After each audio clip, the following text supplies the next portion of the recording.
Assalamualaikum warahmatullahi wabarakatuh.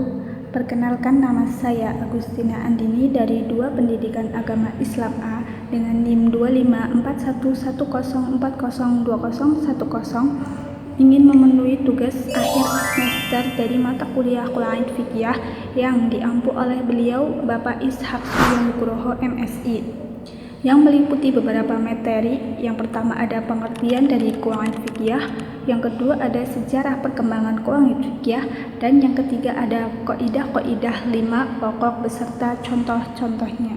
Materi yang pertama ada pengertian dari Qawaid Fiqih. Qawaid Fiqih terdiri dari 2 kata, al-qawaid dan al-fiqih. Qawaid sendiri berasal dari bentuk jamak lafal qaidah yang berarti asas, dasar, atau fondasi. Di dalam Al-Quran surat Al-Baqarah ayat 127 yang berbunyi Bismillahirrahmanirrahim, Yarfa'u Ibrahimul qawaida min bayyiti wa Ismail, yang berarti dan ingatlah ketika Ibrahim meninggalkan dasar-dasar Baitullah bersama Ismail, dan juga surat An-Nahl ayat 26 yang berbunyi Bismillahirrahmanirrahim, fa'atahu wahu bunyanakum minal qawaidi, yang berarti Allah menghancurkan bangunan mereka dari fondasi-fondasinya.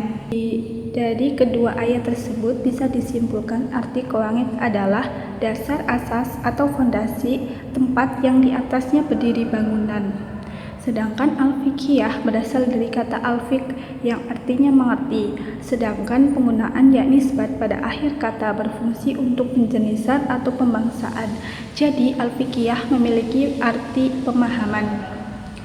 Sebagai contoh definisi menurut para ulama antara lain, yang pertama ada menurut Muhammad Abu Zahrah, Majmu'atu al-ahkam al-mutasyabihat allati tarji'u ila qiyasin wahidin yajma'uha. Artinya, kumpulan hukum-hukum yang serupa yang kembali kepada qiyas atau analogi yang mengumpulkannya. Yang kedua ada definisi dari Al-Jurjanji yang berarti qawaid kulliyah mutabiqah ala jam'i juz'iyyatiha. Artinya, ketetapan yang qawi atau menyeluruh dan general yang mencakup seluruh bagian-bagiannya.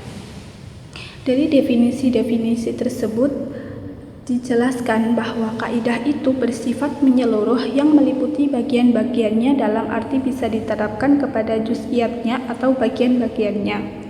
Dengan demikian, di dalam hukum Islam ada 2 macam kaidah, yaitu yang pertama ada kaidah usul fiqh yang kita temukan di dalam kitab-kitab usul fiqh yang digunakan untuk mengeluarkan hukum atau tahri al-ahkam dari sumbernya, Al-Quran atau Al-Hadis. Kedua, kaidah-kaidah fiqh yaitu kaidah-kaidah yang disimpulkan secara general dari materi fiqh dan kemudian digunakan pula untuk menentukan hukum kasus-kasus baru yang timbul yang tidak jelas hukumnya di dalam nas. Yang kedua ada sejarah perkembangan qawaid fiqh. Yang pertama, masa Rasulullah SAW terjadi pada 610 sampai 632 Masehi. Awal munculnya qawaid fiqih tidak dapat dipisahkan dari masa Rasulullah SAW. Pada masa ini, kaidah-kaidah fikih belum disusun dalam bentuk teori atau kitab khusus, tetapi prinsip-prinsipnya sudah terdapat dalam Al-Quran dan hadis. Setiap persoalan hukum langsung dijelaskan oleh Rasulullah SAW berdasarkan wahyu yang beliau terima. Banyak hadis Nabi yang kemudian menjadi dasar lahirnya kaidah fikih. Misalnya seperti hadis la dararu wala diror, yang berarti tidak boleh membahayakan diri sendiri maupun orang lain. Dan ada pula hadis ini menjadi dasar kaidah dari ad-dararu yuzalu, yang berarti kemudaratan harus dihilangkan. Contoh lain adalah hadis innama a'malu binniyat, yang berarti sesungguhnya setiap amal bergantung pada niatnya. Hadis ini menjadi dasar kaidah al-umuru bimaqasidiha, yang berarti segala sesuatu bergantung pada tujuannya atau niatnya. Dengan demikian, meskipun istilah qawaid fiqhiyah belum dikenal pondasi dan ruhnya sudah ada sejak masa Rasulullah Shallallahu Alaihi Wasallam. Yang kedua ada masa sahabat yang terjadi pada 632 sampai 661 Masehi. Setelah Rasulullah Shallallahu Alaihi Wasallam wafat, wilayah Islam berkembang sangat luas hingga meliputi berbagai daerah dengan kondisi sosial dan budaya yang berbeda. Banyak persoalan baru muncul yang tidak ditemukan secara langsung pada masa Nabi. Dalam menghadapi masalah-masalah tersebut, para sahabat melakukan ijtihad dengan tetap berpedoman pada Al-Quran dan Sunnah atau hadis. Mereka mulai menggunakan prinsip-prinsip umum dalam menetapkan hukum sehingga lahirlah embrio kaidah fikih. Tokoh-tokoh sahabat yang terkenal dalam bidang ijtihad antara lain yang pertama ada Umar bin Khattab, yang kedua ada Ali bin Abi Thalib, yang ketiga ada Abdullah bin Mas'ud, yang keempat ada Abdullah bin Anas, dan yang kelima ada Zaid bin Sabit. Contohnya, Umar bin Khattab pernah menunda melaksanakan hukuman karena ada terjadi musim paceklik kalau tidak salah. Keputusan ini itu didasarkan pada pertimbangan kemaslahatan dan penghilangan mudarat. Pemikiran seperti ini kemudian menjadi dasar berkembangnya kaidah-kaidah fikih. Pada masa sahabat pula, kaidah fikih masih berupa praktik pemikiran hukum dan belum ditulis secara sistematis. Yang ketiga ada masa tabi'in. Masa tabi'in terjadi pada 661 sampai 750 Masehi. Setelah generasi sahabat, muncul generasi tabi'in, yaitu orang-orang yang pernah bertemu sahabat dan belajar langsung dari mereka. Pada masa ini, wilayah Islam sangat luas sehingga persoalan hukum dihadapi juga semakin kompleks. Para tabi'in mulai mengembangkan metode istinbat hukum atau penggalian hukum yang lebih sistematis. Mereka berusaha mencari prinsip-prinsip umum dari berbagai kasus yang memiliki kesamaan. Beberapa tokoh tabi'in yang berpengaruh antara lain, yang pertama ada Sa'id bin al-Musayyab, ada Hasan al-Basri, ada Ibrahim an-Nakhl, ada Atha bin Abi Rabbah.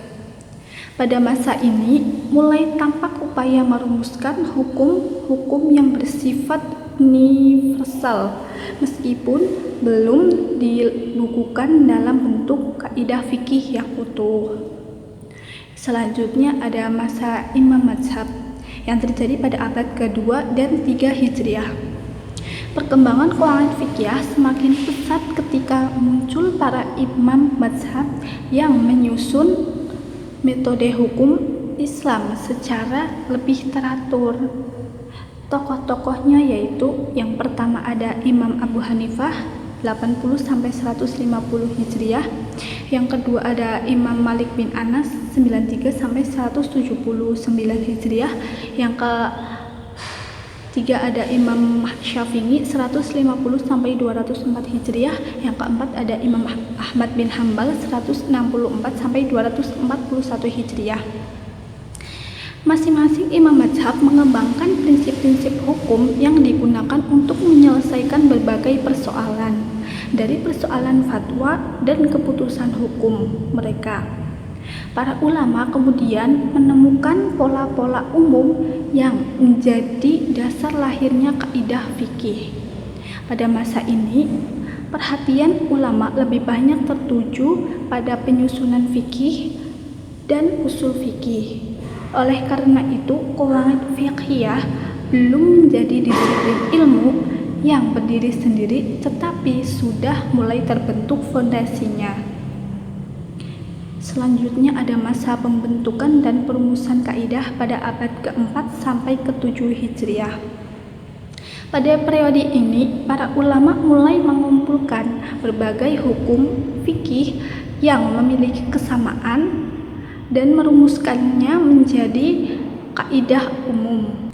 Perkembangan ini terutama terjadi di kalangan ulama mazhab Hanafi karena mereka banyak menghadapi persoalan hukum yang beragam akibat luasnya wilayah kekuasaan Islam. Beberapa ulama yang berperan penting antara lain, yang pertama ada Abu Thahir Ad-Dabbas, yang kedua ada Al-Kharhi, yang ketiga ada Al-Jassas. Mereka mulai menyusun kaidah-kaidah yang mencakup banyak cabang hukum. Dari sinilah qawaid fikih mulai dikenal sebagai cabang ilmu tersendiri. Selanjutnya ada masa kodifikasi dan penyusunan kitab pada abad ke-8 sampai ke-10 Hijriah. Masa ini merupakan periode keemasan qawaid fikih karena para ulama mulai menulis kitab-kitab khusus yang membahas kaidah fikih secara sistematis. Beberapa tokoh pentingnya antara lain yang pertama ada Imam Tajuddin As-Subki, menulis berbagai karya tentang kaidah fikih dalam mazhab Syafi'i. Yang kedua ada Imam Jalaluddin As-Suyuti pada 849 sampai 911 Hijriah. Karyanya Al-Ashbah wa An-Nazair. Kitab ini menjadi salah satu rujukan utama dalam kajian qawaid fikih hingga sekarang. Yang ketiga ada Ibnu Nujaim Al-Hanafi pada 926 sampai 970 Hijriah. Karyanya yaitu Al-Ashbah wa An-Nazir. Kitab ini sangat terkenal di kalangan mazhab Hanafi dan berisi banyak kaidah fikih yang masih dipelajari sampai sekarang. Pada masa ini lahir berbagai kaidah besar yang dikenal sebagai Al-Qawaidatul Fiqhiyatul Kubra, yang berarti 5 kaidah fikih kubra. Selanjutnya ada masa modern dan kontemporer.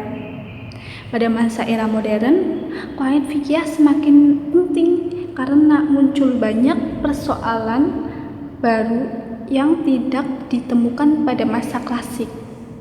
Contohnya seperti transaksi digital, e-commerce, terus ada kecerdasan buatan atau AI, bayi tabung, donor organ tubuh, asuransi syariah. Para ulama menggunakan qawaid fikih untuk menentukan hukum berbagai persoalan tersebut. Selanjutnya yang ketiga ada 5 kaidah pokok asasi atau 5 kaidah pokok dalam qawaid fikih. Yang pertama ada kaidah asas yang pertama al-umuru bimaqasidiha, yang berarti sesungguhnya setiap amal perbuatan tergantung pada niatnya. Artinya, nilai dan hukum suatu perbuatan ditentukan oleh tujuan atau niat seseorang yang melakukannya. Niat sendiri berarti kehendak atau maksud hati untuk melakukan suatu perbuatan. Menurut ulama, tempat niat ada di dalam hati. Niat harus menyertai atau mendahului pelaksanaan suatu ibadah. Contohnya, ketika kita duduk di masjid karena ingin beristirahat itu hanya kebiasaan biasa. Tetapi ketika kita duduk di masjid dengan niat iktikaf, maka bernilai ibadah dan mendapat pahala. Niat sendiri berfungsi untuk membedakan ibadah dan kebiasaan atau adat. Seperti contohnya itu ketika kita mandi untuk menyegarkan badan itu hanya kebiasaan, tetapi ketika kita mandi untuk menghilangkan hadas besar itu bernilai ibadah. Yang kedua ada menentukan nilai pahala dan dosa suatu perbuatan. Perbuatan baik dengan niat ikhlas mendapat pahala, sedangkan perbuatan yang tampaknya baik tetapi niatnya itu riya tidak bernilai ibadah. Ada pula kaidah turunan atau cabang dari al-umuru bimaqasidiha. Yang pertama ada la thawaba illa binniyat, yang berarti tidak ada pahala kecuali dengan niat. Yang kedua ada kaidah al-yaqinu la yuzalu bisyak, yang berarti keyakinan tidak hilang karena adanya keraguan. Jadi sesuatu yang sudah pasti hukumnya tetap berlaku sampai ada bukti yang pasti mengubahnya. Salah satu kaidah turunan dari Al-yaqinu la yuzalu bisyak itu ada al-aslu baqa'u makana ala makana, yang berarti hukum asal tetap seperti keadaan semula. Contohnya itu seperti orang yang yakin berwudu tetapi dianggap suci sampai yakin batal. Yang kedua ada al-aslu bara'atu dhimmah. Hukum asal seseorang bebas dari tanggungan. Contohnya seseorang tidak dianggap berhutang sampai ada buktinya. Contoh penerapan kaidahnya sendiri yaitu ketika kita ragu wudu batal atau tidak, maka kita itu yakin saja sudah berwudu lalu ragu kentut atau tidak. Hukumnya itu tetap suci karena yang yakin adalah sudah berwudu. Yang kedua ada ketika kita ragu jumlah rakaat sholat, ragu itu sedang rakaat ketiga atau keempat, maka kita mengambil hukum jumlah yang lebih sedikit yaitu ketiga karena itu yang yakin.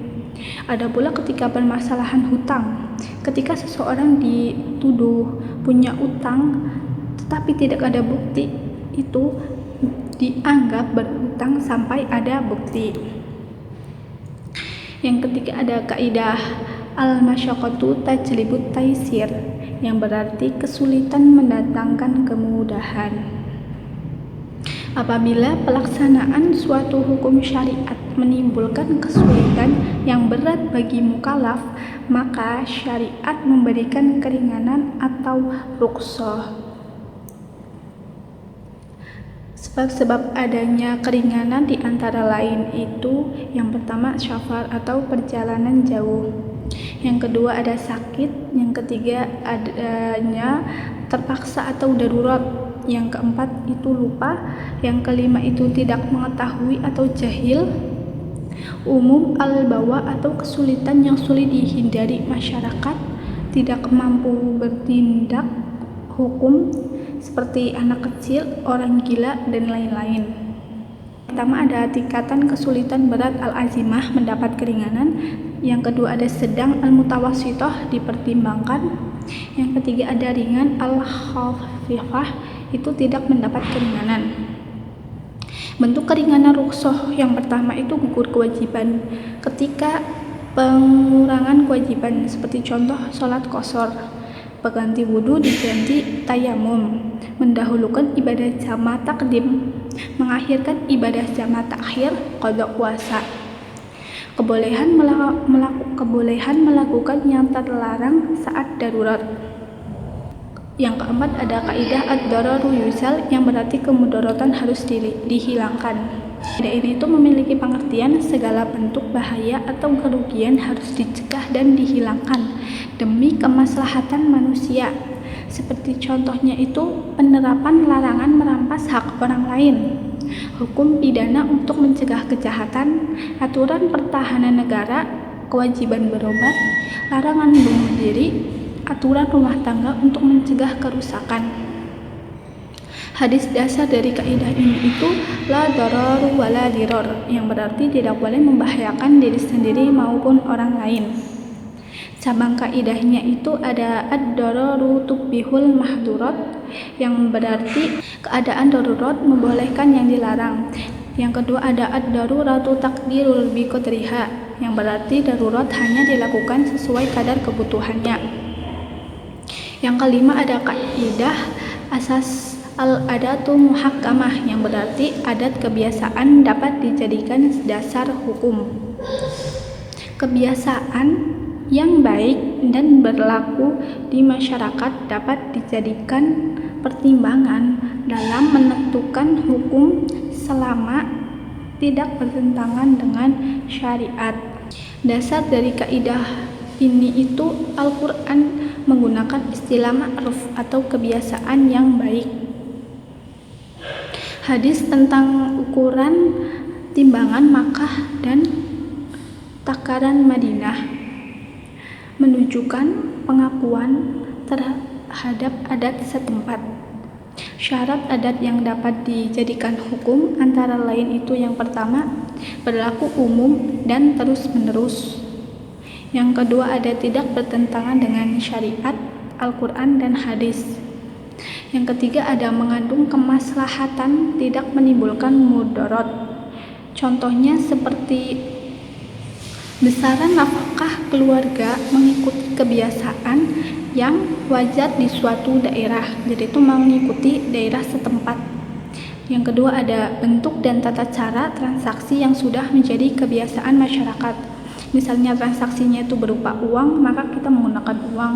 Misalnya transaksi berupa gandum, maka menggunakan gandum. Jadi dapat disimpulkan bahwa qawaid fikih adalah kaidah-kaidah umum yang menjadi pedoman dalam memahami dan menetapkan hukum Islam. Kaidah ini berkembang sejak masa Rasulullah Shallallahu Alaihi Wasallam hingga disusun secara sistematis oleh para ulama. 5 kaidah besar yang menjadi fondasi fikih adalah al-umuru bimaqasidiha, yang berarti segala sesuatu tergantung pada niatnya. Yang kedua, al-yaqinu la yuzalu bisyak, yang berarti keyakinan tidak hilang karena adanya keraguan. Yang ketiga ada al-masyaqqatu tajlibut taisir, yang berarti kesulitan mendatangkan kemudahan. Yang keempat ada ad-dararu yuzalu, yang berarti kemudaratan harus dihilangkan. Yang kelima ada al-adatu muhakamah, yang berarti adat dapat dijadikan pertimbangan hukum. Kelima kaidah ini sangat relevan untuk menjawab persoalan yang ada di kehidupan modern, sehingga menunjukkan bahwa hukum Islam bersifat fleksibel, mudah diterapkan, dan tetap sesuai dengan perkembangan zaman.